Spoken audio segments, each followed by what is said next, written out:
Y además brevemente quiero exponer la visión que tiene Fodor sobre este lenguaje privado emitido por Wittgenstein.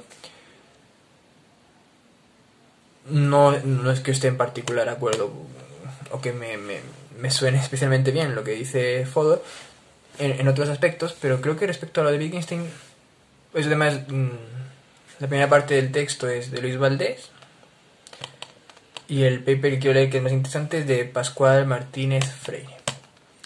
Entonces, bueno, Fodor es un moderado no reduccionista que exige que existan leyes puente que enuncien equivalencias entre fenómenos psicológicos y fenómenos físicos subyacentes. Es un realista intencional. Hay estados de actitudes proposicionales que contienen propiedades intencionales que desempeñan algún papel en la causación de la conducta. La teoría representacional del pensamiento exige, dentro de ese marco, que los estados de la psicología sean semánticamente evaluables a la vez que estructurados. Dirá que las únicas propiedades que cumplen este requisito son las oraciones. Oraciones son un lenguaje de pensamiento, un código interno innato. Él hace evidente la comparación con el ordenador, que no tiene una necesidad del lenguaje para ese funcionamiento interno, en tanto la existencia del ordenador, en tanto tal, ya presupone ese ordenamiento, ese lenguaje del pensamiento, que Fodor llama mentales. Así, una actitud proposicional consistente en la creencia por parte de Calías de que Homero escribió la Ilíada no es sino mantener por parte de Calías la relación de creencia con la oración del mentalés. Homero, escribió la Ilíada. Diferentes actitudes proposicionales involucran distintas relaciones con la oración del mentalés. En general, las diferentes actitudes proposicionales involucran distintas relaciones con una creación del mentalés. Esta concepción permitiría dar cuenta del puzzle de Frege sobre la oratio oblicua, a la vez que haría uso del principio fregiano de composicionalidad. Sigue Valdés. Obviamente, Fodor tiene que comprometerse con una explicación fisicalista del significado de las relaciones del mentalés, si su proyecto de hacer compatibles fisicalismo y realismo intenta ser viable. Pues, ¿cómo es que la disposición de signos del mentalés está lloviendo representa que está lloviendo, y no, por ejemplo, que hay una camelia en mi jardín? Fodor se sirve aquí de una variedad de teoría causal del significado, la denominada teoría causal informacional del tipo que Dretske, entre otros, sugiere en su libro. La idea central de tales teorías es que el significado de un elemento tiene que ver con la información que porta sobre aquello que lo causa. Así, por ejemplo, la palabra del mentalés gato significará gato y no, por ejemplo, perro, porque gato es fiablemente correlacionado con los gatos. El problema aparece cuando nos damos cuenta de que hay muchas cosas que pueden causar ejemplificaciones de gato y que no son gatos. Gatos de plástico, linces, perros de una noche oscura, nostalgias de gatos, etc. De acuerdo con la teoría causal informacional, si el significado se relaciona con la información que un elemento aporta sobre aquello que lo causa, las ejemplificaciones de gato de estos casos anómalos no se referirán a los gatos, sino a los gatos de plástico, linces, etc. Es obvio, sin embargo, que cuando presta una confusión digo, esto es un gato, en presencia de un lince, mediante la palabra gato todavía quiero referirme a los gatos y no a los linces, aunque parezca obligarme a la teoría o concluir que quiero referirme efectivamente a estos últimos. La solución de Fodor es apelar a la teoría de la dependencia asimétrica. Es un prejuicio estético muy ridículo, pero cada vez que un autor tiene que ir refinando su teoría usando términos como asimétrico o de múltiples vías, ya me genera cierta incomodidad, pero bueno. Por un lado, el enunciado los gatos causan ejemplificaciones de gato es una ley. Ahora, el esquema los X causan ejemplificaciones de gato puede dar lugar a muchas verdades, sustituyendo X por cualquier cosa que pueda causar ejemplificaciones de gato.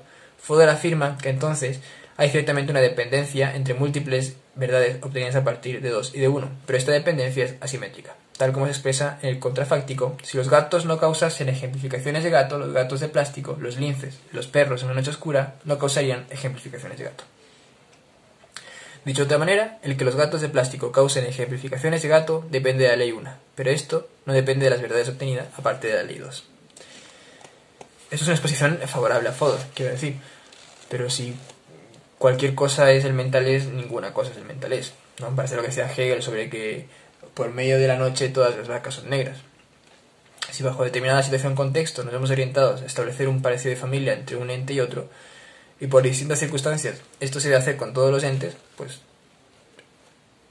podemos empezar definiendo qué es silla y qué se le parece, pero ir colocando entre dos opciones y terminar colocando la silleidad como algo predicable de cualquier cosa. Incluso, ¿qué tiene más silleidad? ¿Una enciclopedia o un melón? ¿Y un melón o una pelota? ¿Un melón o una piña? Si la simetría puede tender a infinito, y si todo es X, pues nada es X. Pero bueno, como digo, esto es una expresión favorable a lo que dice Fodor, que me parece más profundo en tanto no hace esa figura extraña del signo con la que parece trabajar Wittgenstein. Y este es el paper de Pascual Martínez Freire. En efecto, en el párrafo 32 de las investigaciones, Wittgenstein se refiere a la tesis de Agustín, según la cual el aprendizaje del lenguaje se realiza como si ya tuviésemos un lenguaje. Es decir, como si el niño ya pudiera pensar, aunque todavía no hablar. En los párrafos siguientes, no comentados por Fodor, Wittgenstein rechaza esa tesis agustiniana. Para Fodor, Wittgenstein parece dar por supuesto que la tesis de San Agustín es absurda, y sin embargo, para el propio Fodor, el santo estaba en lo cierto. Para aprender una lengua es preciso disponer de un sistema capaz de representar los predicados de esa lengua, y si no queremos caer en un círculo vicioso, ese sistema no puede ser la lengua que se está aprendiendo, sino el lenguaje del pensamiento, que es un código interno, y en ese sentido privado, previo a la lengua que se aprende. Yo sustituiría este lenguaje computacionista, pero creo que incuestionablemente va en esa dirección. Un organismo humano, para con otro organismo humano, tiene la sensibilidad para saber lo que un susurro, lo que un grito, lo que un señalamiento implica en la ordenación del mundo. Y estos susurros y gritos y señalamientos se utilizan con palabras. Y esas palabras dan ordenación al mundo. Fodor señala otra diferencia importante entre él y Wittgenstein respecto de la relación entre pensamiento y lenguaje. El psicólogo americano se refiere a la opinión de Benjamin Worth, compartido por Wittgenstein, de que existen ciertos pensamientos que sería imposible tener a no ser por el hecho de que se ha aprendido un lenguaje natural y público. La respuesta de Fodor es clara, aunque incluye matizaciones. Para empezar, nadie aprende un lenguaje L a no ser que sepa ya un lenguaje distinto de L, pero lo suficientemente rico como para expresar las extensiones de los predicados de L. Por ello, no todos los lenguajes que uno sabe son lenguajes que se han aprendido, sino el lenguaje del pensamiento o mentalés, aquel lenguaje interno y privado, no aprendido, que es tan potente como cualquier lenguaje que se puede llegar a aprender. En esas condiciones, en un lenguaje natural o público, no es posible expresar nada que no se pueda expresar en el lenguaje del pensamiento.